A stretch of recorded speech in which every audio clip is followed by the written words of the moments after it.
बिस्मिल्लाहिर्रहमानिर्रहीम। अस्सलाम वालेकुम नाज़रीन, आप यूट्यूब चैनल देख रहे हैं। मैं इमरान खान हूँ। सबसे बड़ी खबर यह है कि इमरान खान साहब के ख़िलाफ़ आज भी फ़ैसला नहीं सुनाया जा सका। गुज़िश्ता महीने इमरान खान साहब के ख़िलाफ़ अलकादर यूनिवर्सिटी के केस का फ़ैसला महफूज किया गया था। अब तकरीबन 1 महीना होने वाला है और अभी तक इमरान खान साहब उनके बारे में ये फ़ैसला सुनाया नहीं जा सका। 3 मरतबा अदालतों ने तारीख दी है, यानी अदालत ने कहा जी कि हम सुनाएंगे 23 तारीख को, फिर कहे 6 तारीख को, फिर उसके बाद 13 तारीख दी और अब 17 तारीख दे दी है। आज अदालत में क्या हुआ ये मैं आपको बाद में बताता हूँ, लेकिन इमरान खान साहब के बारे में ये फ़ैसला पहले ही सुना दिया गया था और ये जज ने नहीं सुनाया था, बल्कि कुछ ऐसे सियासतदानों ने और ऐसे सहाफ़ियों ने सुनाया जो एस्टेब्लिशमेंट के बहुत करीब हैं या जो एस्टेब्लिशमेंट के कबीले से ताल्लुक़ रखते हैं, जैसे कि फैसल वाडा हो गए, जैसे कि वज़ीर इत्तलात हो गया, जैसा कि ख्वाजा आसिफ हो गए, और कुछ ऐसे सहाफ़ी भी हैं जिन्होंने ये फ़ैसला पहले से सुनाया। बल्कि ये भी बता दिया था कि इमरान खान साहब को कह रहा था 10 साल सज़ा होगी, कोई कह रहा था कि 14 साल सज़ा होगी। तो कल से ही फ़ैसला सुना रहे थे लोग, बल्कि कल से भी एक दिन पहले से सुना रहे थे, और ये भी वो पहले बता देते थे कि जज साहब मज़ीद एक डेट डालेंगे। देखें, इसको ज़रा आप समझें कि जब जज साहब ने फ़ैसला सुनाना था 23 को, तो अदालत के अमले से पहले या जज साहब से पहले ये कुछ लोगों को पता था जो एस्टेब्लिशमेंट के करीब है, और उन्होंने ये खबर पहले दे दी थी एस्टेब्लिशमेंट के ज़राए ने कि जज फ़ैसला नहीं सुनाएगा। फिर जब जज ने दोबारा 6 तारीख को फ़ैसला सुनाना था, तो जज से पहले एस्टेब्लिशमेंट के ज़राए को पता था कि जज फ़ैसला नहीं सुनाएगा। फिर जब जज ने 13 तारीख को फ़ैसला सुनाना था, तो इस मरतबा जो है वो सारे ज़राए गलत साबित हो गए, और फिर एस्टेब्लिशमेंट ने शायद अपने ज़राए को भी नहीं बताया, और ज़राए बेचारे बड़े शर्मिंदा हैं और आज उन्हें बहुत तकलीफ़ हो रही है। उन्हें लग रहा है कि उनके साथ ज़्यादती हुई है और जुल्म हुआ है।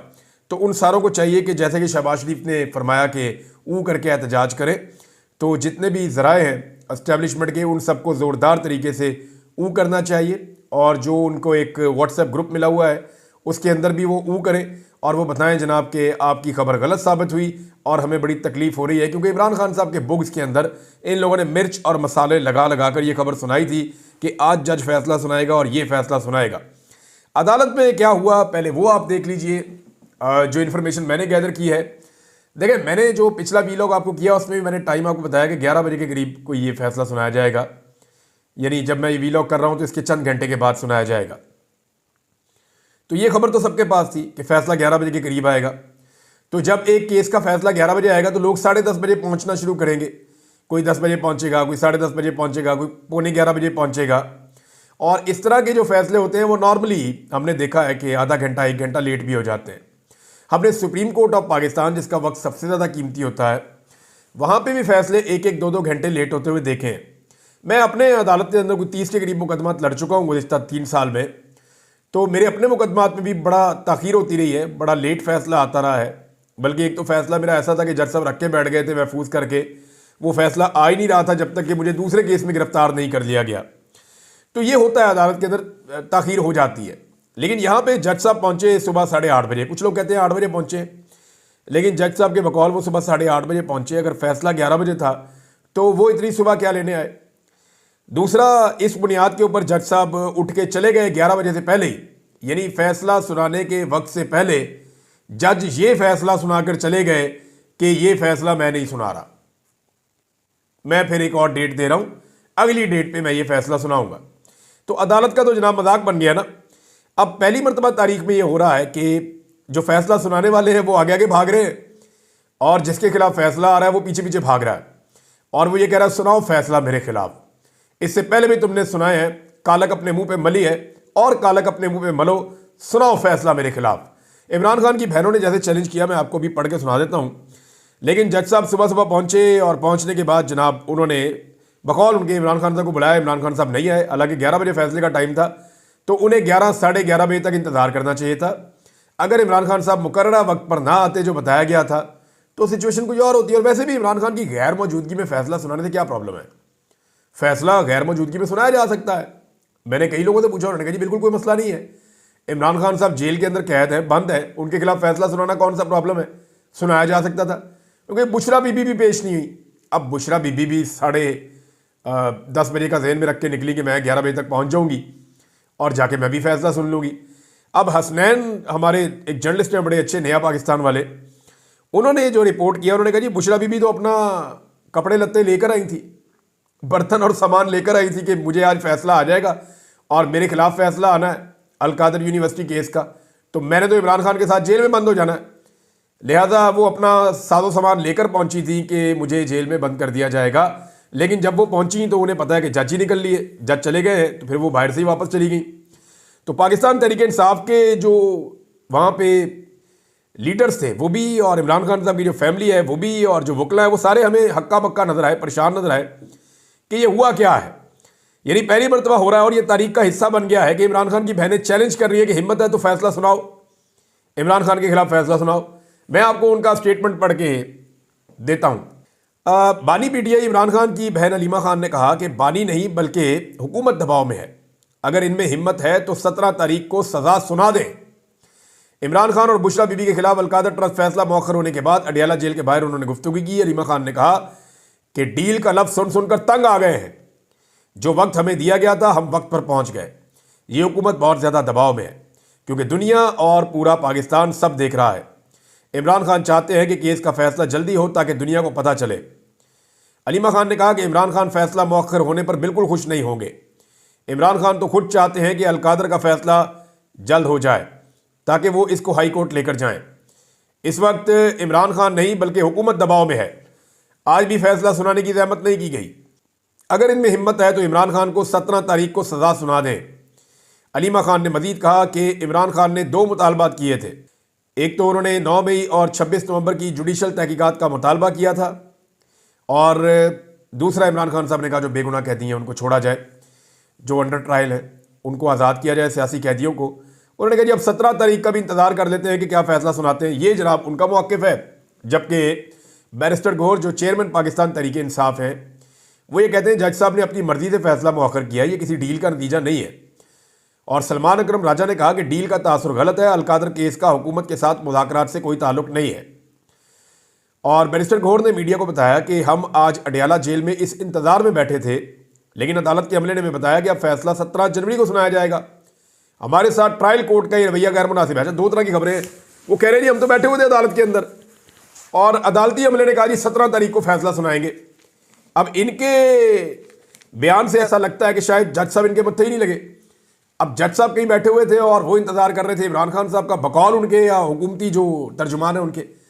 इन हुकूमती कैंपों में आग लगी है, वो बहुत परेशान है, उन्हें लगता है कि उनके साथ हाथ हो रहा है।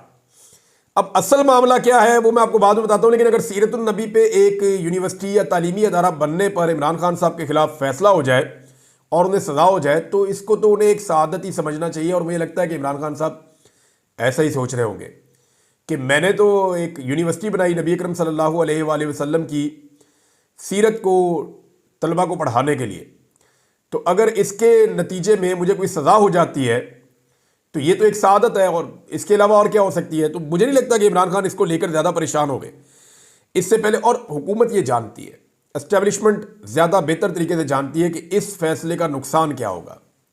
देखिए, पाकिस्तान तहरीक इंसाफ की भी तैयारी पूरी है। जब ये फैसला इमरान खान के खिलाफ आएगा तो वो बताएंगे कि यूनिवर्सिटी क्या है, यहाँ का निसाब क्या है, यहाँ पे पढ़ाया क्या जाता है, यहाँ के तलबा के इंटरव्यू क्या है, ये यूनिवर्सिटी अंदर से दिखती कैसी है, हर चीज़ रिकॉर्ड पे मौजूद है और आने वाले वक्त पे आपको नजर आएगी जब ये फैसला सुनाया जाएगा। तो एस्टेब्लिशमेंट भी ये जानती है। अब आए उस दबाव या उस कहानी की तरफ जो असली बात है। मामला ये है कि इस एस्टेब्लिशमेंट को यह बता दिया गया है कि जुल्म और ज्यादती अब बंद कर दें। जहाँ से इनको हुक्म आता है ना, एस्टेब्लिशमेंट को इनको बता दिया गया है कि जो जुल्म ज्यादती और जबर आपने करना था, जो बाइडन इंतज़ामिया ने आपका पूरा साथ दिया, अब ये जुल्म ज्यादती और जबर आप बंद कर दें। प्रॉब्लम ये हो रहा है कि वो भी ये चाहते हैं कि किसी तरह कोई मामला हल हो जाए, कोई डील हो जाए, लेकिन इमरान खान साहब उन शराइत पर मान नहीं रहे जिसकी वजह से चीज़ें आगे जा रही हैं। यानी जब ये फैसला पहली मरतबा मौखर किया गया 23 को, तो अंदाज़ा ये था कि 23 से पहले पहले कोई मामला निपटा लेंगे। फिर 6 तारीख दी गई, सोचा गया कि 6 से पहले पहले निपटा लेंगे। फिर 13 तारीख दी गई, एतवार वाले दिन जेल खोली गई, लगा कि शायद मामला निपटा लेंगे। लेकिन इमरान खान साहब मामला निपटाने के हक में नहीं है। इमरान खान साहब वो मुतालबात नहीं मान रहे जो उनसे किए जा रहे हैं। मिसाल के तौर पे आप हुकूमत को जो है वो लेजिटिमेट तस्लीम करें, आप कहें जी ठीक हुकूमत है, ये अपना काम करती रहे, आप अपनी जो सियासत है वो करते रहे, हल्की फुल्की मौसीकी आपकी चलती रहे। साथ में इमरान खान साहब को यह भी कहा गया कि आप एस्टेब्लिशमेंट के खिलाफ कोई बात नहीं करेंगे। फिर कुछ मुतालबात रहे कि एस्टेब्लिशमेंट के जो बड़े तगड़े लोग हैं उनके खिलाफ किसी किस्म की कार्रवाई नहीं करेंगे या उनके खिलाफ किसी किस्म की कंपेन का आप हिस्सा नहीं बनेंगे। तो इमरान खान साहब इतनी सारी यकीन दहानियां करवाने के मूड में लगते नहीं है कि वो खामोश रहेंगे, चुप रहेंगे, अच्छे बच्चों की तरह डील करेंगे। इमरान खान साहब ने जितनी कुर्बानी दे ली है वो उसके बोझ के नीचे ही दब गए हैं। जितनी मार उनके वर्कर को पड़ गई है, जितने लोग उनके शहीद हो गए हैं, उनकी बहनें और भांजा तक अंदर हो गए हैं, उनकी बीवी को इतना अरसा अंदर रखा गया, इतना जुल्म जबर सहने के बाद भी अगर इमरान खान ने डील करनी है तो फिर ये कोई कॉमन सेंस इसको मानती नहीं है। इमरान खान जैसा आदमी जो अकेला भी पकड़ा जाता तो डील करना मुश्किल था, अब इतना जुल्म और जबर सहने के बाद वो डील करेगा, ये कोई जो सेन ह्यूमन माइंड है या जिस आदमी में ज़रा सी भी कॉमन सेंस है उसको आइडिया हो जाएगा कि इमरान खान ये ज़रूर कर लेगा कि बाकियों की भी कुछ इज्जत रख लेगा, लेकिन किसी डील के नतीजे में अपनी इज्जत इमरान खान कभी भी नहीं गंवाएगा। ये सबको समझ जाना चाहिए। ज़्यादतियाँ बंद करने का पैगाम मिल गया। सिस्टम को समझ नहीं आ रही कि सज़ा दें तो एक ऐसी लड़ाई शुरू हो जाएगी जिसके लिए इमरान खान ज़हनी तौर पर तैयार है। यानी इमरान खान ने तो कहा कि मैं इसके लिए तैयार हूँ, मुझे सज़ा दें, एक नई लड़ाई शुरू हो जाएगी, मैं लड़ूंगा। अब फ़र्ज़ करें कि हाई कोर्ट के अंदर ये केस आ जाता है अलकादर वाला, तो कितना मजाक उड़ेगा इस हुकूमत का। जब इमरान खान साहब अपील करेंगे, ये केस हाई कोर्ट में आएगा, तो इस हुकूमत का, इस निज़ाम का, एस्टेब्लिशमेंट का कितना मजाक उड़ेगा। नैब की दौड़ें लगेंगी, नैब कोई चीज़ साबित नहीं कर पाएगा। वो 4 सवाल जो पहले दिन मैंने पूछे थे एक इंटेलिजेंस के ऑफिसर से कि जनाब आपने ये फाइल तो बना ली है, इसमें ये 4 सवाल हैं, इनका जवाब है आपके पास? उनके पास नहीं था। तो अब मामला ये है कि ये सबसे पहली फाइल तैयार की गई है जो अरशद शरीफ को भी दिखाई गई थी, जो मेरे सामने भी रखी गई थी, 1 दर्जन और सहाफ़ी जिनके सामने रखी गई थी। ज़्यादातर ने इस नैरेटिव को बाय करने से इनकार कर दिया। उन्होंने कहा ये बनता नहीं है केस, आप किस बुनियाद पे बना रहे हैं केस। तो अब मामला ये है कि ये जो केस बनता ही नहीं था उसको बना लिया गया, सज़ा दे दी गई, तो इसकी शर्मिंदगी सारी की सारी जो अपर कोर्ट है, हाई कोर्ट, उसके अंदर जाके उसका सामना करना पड़ना था। लिहाजा जनाब एक दफ़ा फिर निज़ाम दौड़ गया आगे लग के और उन्होंने इमरान खान के खिलाफ फैसला नहीं सुनाया। हो सकता है 17 तारीख को इन्हें फैसला सुनाना पड़ जाए इमरान खान के खिलाफ, अगर इमरान खान साहब जो है वो उनके साथ इनका कोई मामला तय नहीं होता। और मामला तय होने के मैं तो हक में हूँ, यानी मामला तय होना चाहिए इस बुनियाद के ऊपर कि पाकिस्तान के लिए जो है वो कम से कम आगे बढ़ा जाए। इमरान खान साहब से जो है वो माजरत करें जो आपने उनके साथ जुल्म और ज़्यादतियाँ की हैं, और जो जुल्म और ज़्यादतियाँ की हैं उनका जितना अजाला हो सकता है वो भी किया जाए। मिसाल के तौर पे अब आप देखें कि एजाज चौधरी साहब हैं, सेनेटर पाकिस्तान तहरीके इंसाफ के, एक लंबे अरसे से उनका जो है प्रोडक्शन ऑर्डर ही जारी नहीं हो रहा था, यानी 2 साल से ऊपर हो गए हैं। एजाज चौधरी साहब वहाँ जेल में बंद हैं और सेनेटर है। पाकिस्तान में टोटल 100 सेनेटर होते हैं, 100 के करीब, 100 से भी कम। अब ये बड़े अहम लोग होते हैं किसी भी पॉलिटिकल पार्टी के लिए, या पाकिस्तान में इनका अपना एक इस्तेहकाक है, तगड़े लोग होते हैं। तो एक सेनेटर को 2 साल से सेनेट के इजलास में नहीं आने दिया, उसे वहां जेल में बंद करके रखा हुआ है। और एस्टेब्लिशमेंट जब भी कोई प्रोडक्शन ऑर्डर जारी करने की बात होती है तो बीच में आ जाती है। लेकिन अब यूसुफ रजा गिलानी ने सेनेट के इजलास के लिए एजाज चौधरी साहब का प्रोडक्शन ऑर्डर जारी कर दिया है। अब कल को पीपल्स पार्टी छलांगे मारेगी, देखें जी हमने जारी कर दिया था। तो पिछले 2 साल जनाब आप क्या कर रहे थे? 2 साल एक बंदे के साथ जुल्म, जबर और फस्तायत करने के बाद, 2 साल के बाद अब आप एहसान नहीं कर रहे।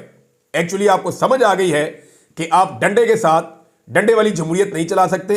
ब्रूट मेजॉरिटी के जरिए से आप अपनी मर्जी इस मुल्क पे मुसल्लत नहीं कर सकते। नादरीन, आज 13 तारीख थी, आज 13 जनवरी।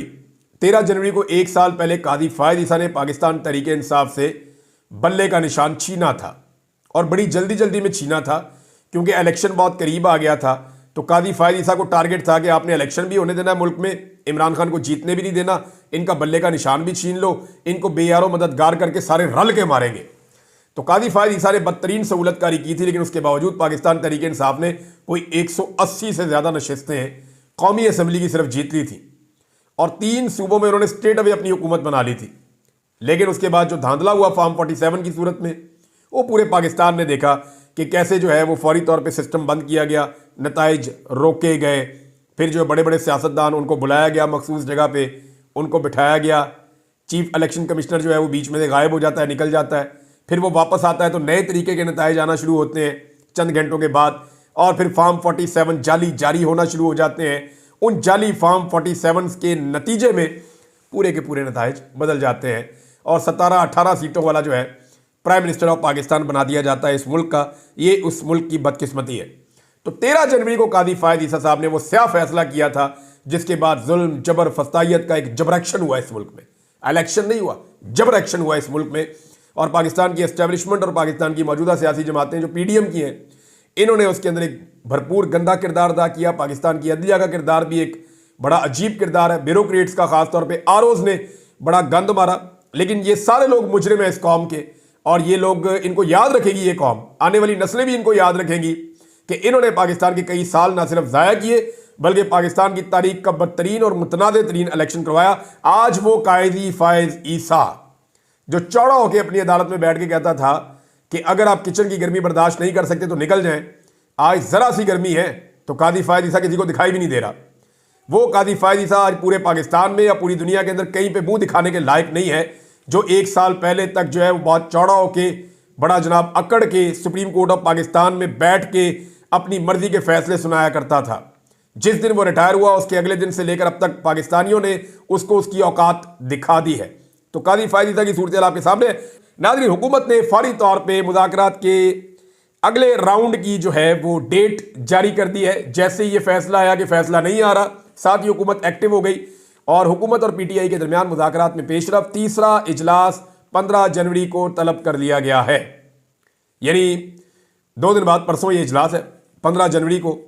और पाकिस्तान तहरीक इंसाफ की जो एक अपोजिशन की कमेटी है वो बैठेगी, दूसरी जानिब हुकूमत की कमेटी है वो बैठेगी और इनके बीच में अब चीज़ें तय होंगी। यहां पे पाकिस्तान तहरीक इंसाफ ने एक मरतबा फिर कह दिया है, ये नहीं अगर कोई डील होती तो इमरान खान साहब अपने मुतालबात में लचक दिखाते। इमरान खान साहब ने तो मुतालबात में लचक दिखाई नहीं। यानी अगर कोई डील करना चाह रहा है तो कोई तो मुतालबा इमरान खान का होगा जिसमें लचक मांग रहे होंगे। भाई इमरान खान ने तो 2 मुतालबात किए थे, लचक तो है ही नहीं। वो कहते हैं मेरे बेगुनाह लोगों को छोड़ो, वो लोग जो सियासी कैदी हैं उनको रिहा किया जाए। दूसरा, इमरान खान साहब कहते हैं जी 26 नवंबर और 9 मई के ऊपर जुडिशियल कमीशन बनाया जाए। अपने मुतालबात से तो वो पीछे हटे नहीं है और वो ये कहते हैं कि तीसरी जो हमारी मीटिंग होगी, ये पाकिस्तान तहरीक इंसाफ के लोगों ने बाहर आके क्लियरली बताया कि जो तीसरी मीटिंग होगी, इस तीसरी मीटिंग के बाद चौथी मीटिंग उस सूरत में होगी जब जुडिशियल कमीशन बनाए जाएंगे, वरना फिर हम मुज़ाकरात से पीछे हट जाएंगे। ये उन्होंने बहुत क्लियरली कह दिया है। अब नाज़रीन, मुल्क चल नहीं रहा इमरान खान के बगैर, बाहर से दबाव आ रहा है, चीज़ें कंट्रोल में नहीं आ रही। और इन सारी चीज़ों को अगर आप इकट्ठा करके देखें तो पाकिस्तान ने हासिल क्या किया इस रजीम चेंज ऑपरेशन के बाद। यानी मिलिट्री एस्टेब्लिशमेंट ने पूरी सपोर्ट की, आर्मी चीफ ने खुद भी सपोर्ट की, लेकिन SIFC की कारकर्दगी के ऊपर ये सईद अहमद साहब का जो आर्टिकल है, इसके अंदर एक रिपोर्ट है, इकोनॉमिस्ट है, वो ये कहते हैं कि एस्टेब्लिशमेंट SIFC के तहत माशी निज़ाम का फ़ाल चार्ज ले चुकी है। SIFC की कोशिशों के बावजूद माली साल 2024 में इन्वेस्टमेंट रिकॉर्ड कम होकर GDP का 13% रही है, जो 15% की तवील मुद्दती औसत से भी कम है। यानी पाकिस्तान की बड़े लंबे अरसे से कभी GDP का इतना कम परसेंट के ऊपर इन्वेस्टमेंट नहीं आया जो अब आया है। हालांकि इस वक्त पाकिस्तान की एस्टेब्लिशमेंट SIFC के ऊपर पूरा जोर लगा रही है। अब वो बता रहे हैं कि पाकिस्तान तहरीक इंसाफ के दौर से भी बहुत कम है और ये उन्होंने आर्टिकल इसके बारे में लिखा हुआ है। इसमें अच्छी और बुरी चीज़ें शामिल हैं, लेकिन ये चीज़ मैंने हाईलाइट की, आपके सामने रखी। किस्मत खान साहब ने इसको ट्वीट भी किया हुआ है, वहाँ पर भी जाके आप पढ़ सकते हैं। तो मामला जनाब बड़ा क्लियर है कि मुल्क संभल नहीं रहा, इकॉनमी ठीक नहीं हो रही, महंगाई के हाथों लोग परेशान हैं और लोग कोई नैरेटिव बाई नहीं कर रहे। पाकिस्तानी खड़े हुए सारे के सारे इमरान खान के साथ और एस्टेब्लिशमेंट की जमातें और एस्टेब्लिशमेंट एक साइड पे खड़े हुए बिल्कुल तन्हाई का शिकार है। अच्छा, पहले इनको आलमी सपोर्ट थी तो जरा इनको थोड़ी तन्हाई इनकी कम रहती थी, ये दौरों शोरों पे निकल जाते थे, बाहर इनकी वाहवाकारी हो जाती थी। तो एस्टेब्लिशमेंट की जमातें और आलमी कुव्वतें ये सारे मिलकर पहले एक तरफ खड़े थे, अवाम और इमरान खान बेचारे एक तरफ खड़े थे। अब हुआ यह है कि आलमी दबाव भी शिफ्ट होना शुरू हो गया जो बाइडन के इलेक्शन हारने के बाद से। अब जो बाइडन का हाथ इनके ऊपर से उठा तो इंटरनेशनली भी वो प्रेशर हट गया। तो अब जो तन्हाई का शिकार है वो एस्टेब्लिशमेंट और एस्टेब्लिशमेंट की जमातें हैं, जबकि इमरान खान साहब के साथ जो है वो आलमी सतह की सपोर्ट भी है और पाकिस्तान के अंदर की सपोर्ट भी है। तो ऐसे आदमी से फ़ायदा उठाना चाहिए, ना कि अपना मजीद नुकसान करना चाहिए।